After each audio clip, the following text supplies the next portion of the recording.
নমস্কাৰ, মই প্ৰিয়াংকৈ আপোনালোকৰ নতুন এটা ভিডিঅ'লৈ স্বাগতম জনাইছোঁ। আজি আপোনালোকৰ ওচৰত মই দুটামান কথা ক'বৰ কাৰণে এই ভিডিঅ'টো প্ৰস্তুত কৰিলোঁ। মোৰ কথাবিলাক কওঁতে কাৰোবাৰ যদি দুখাব হয় তেনেহ'লে ক্ষমা কৰিব। কথাবিলাক যদি ভুল হৈ যায় ক্ষমা কৰিব নিশ্চয়। মই যিটো বুজি পাওঁ, যিটো জানি পাওঁ, এই কথাটোৱে আপোনালোকৰ মাজত অৱগত কৰিবলৈ বিচাৰিছোঁ। এতিয়া বিশেষকৈ চলি আছে, বৰ্তমান অৱস্থা সময়ত চলি আছে কি গুণোৎসৱ। বিদ্যালয়সমূহত কি হৈছে, গুণোৎসৱৰ বাবে আয়োজন হৈ আছে।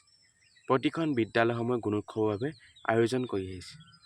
কিছুমান পদক্ষেপ হাতত লৈছে, বিদ্যালয়সমূহে ভাল ভাল কাম কৰিবৰ বাবে কি হৈছে গুণোৎসৱসমূহ পাতিবৰ বাবে কি হৈছে প্ৰতিখন বিদ্যালয়ত গুণোৎসৱবোৰ অনুষ্ঠিত হৈ আছে। সেয়েহেতু কি হৈছে বিদ্যালয়সমূহ কি হৈছে সুন্দৰকৈ কি হৈছে নিয়াৰিকৈ কি হৈছে চফা কৰিছে হওক বা চাফ চিকুণ কৰিছে। কিছুমান বিদ্যালয় যদি লেতেৰা হৈ আছে চাফ চিকুণ কৰিছে, এটা সুন্দৰ পৰিৱেশ বিৰাজমান কৰিছে। মানে একদম বৰ সুন্দৰ হৈ গৈছে, যাতে যিখন বিদ্যালয় আপুনি যদি আগতে যদি অলপ হ'লেও যে বেয়া দেখিছে, এতিয়া আপুনি গ'লে মানে দেখিব যে একদম পৰিষ্কাৰ পূৰা পৰিচ্ছন্নতা হৈ আছে। কোনো ইয়াত মানে খুঁত ধৰিব পৰা নাই, মানে তেনেকুৱা ধৰণৰ মানে এতিয়া বিদ্যালয়সমূহ মানে হৈ আছে। এতিয়া বিদ্যালয়সমূহ তেনেকুৱা ধৰণৰ হৈ আছে।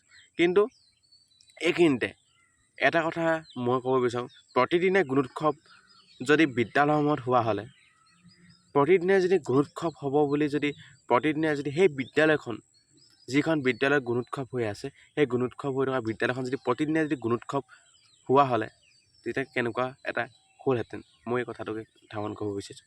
মই জানো যে প্ৰতিদিনে গুণোৎসৱ নহয়, কিন্তু আজি যে গুণোৎসৱ হ'ব বুলি 3-4 দিনৰ আগৰ পৰা অৰ্থাৎ এসপ্তাহমানৰ আগৰ পৰা কি কৰিছে বিদ্যালয়সমূহত কি কৰিছে পৰিষ্কাৰ পৰিচ্ছন্ন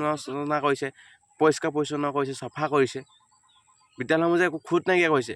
ঠিক তেনেকৈ যদি প্ৰতিদিনে যদি সেই বিদ্যালয়খন যদি চফা কৰি থকা হ'লে আজি এনেকুৱা অৱস্থা হ'লহেঁতেন নেকি? আজি এনেকুৱা অৱস্থা হ'লহেঁতেন নেকি যিখন বিদ্যালয় আজি সুন্দৰকৈ চফা কৰিবলগীয়া হৈছে? যদি আমি সদায় একোখন বিদ্যালয় যদি আমি চাফ চিকুণ কৰি ৰাখোঁ, সেই গুণোৎসৱ বুলি আকৌ জানো আজি চফা কৰিবলগীয়া হয়?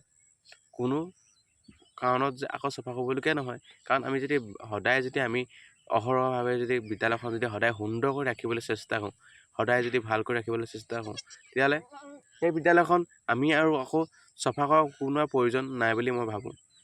এইখিনিতে এই কথাটোকে মই ক'ব বিচাৰোঁ যে আজি গুণোৎসৱ বুলি যি ন্যায়িকৈ প্ৰাতঃসভা আৰম্ভ কৰা হয়, অৰ্থাৎ প্ৰাতঃসভা আৰম্ভ কৰে, ন্যায়িকৈ পাঠদান কাৰ্যসূচী কৰে, যেনে এটা সুন্দৰভাৱে কাৰ্যসূচী পৰিচালনা হৈ গৈ থাকে। লিখাৰ পৰা পঢ়াৰ পৰা পাঠদান কাৰ্যসূচী পৰা এটা সুন্দৰভাৱে পৰিচালনা হৈ যায়। এজন বিষয়া আহে, বিষয়া তত্ত্বাৱধানত বিষয়া এজন পৰিচালনা কৰিবৰ বাবে, বিষয়া এজন চাবৰ বাবে সেই বিদ্যালয়খন পৰিদৰ্শক হিচাপে আহে, তাৰপিছত সুন্দৰভাৱে পৰিচালনা হৈ থাকে।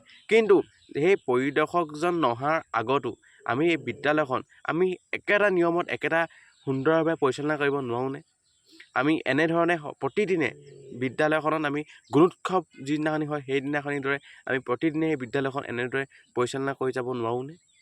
যদি সেই বিদ্যালয়খন যদি গুণোৎসৱৰ দিনাখনিয়ে যদি এনেকুৱা ধৰণৰ কৰা হয়, তেতিয়াহ'লে আমাৰনো চৰকাৰী বিদ্যালয়ৰ ল'ৰা ছোৱালীৰ সংখ্যানো কিয় কমি গৈছে?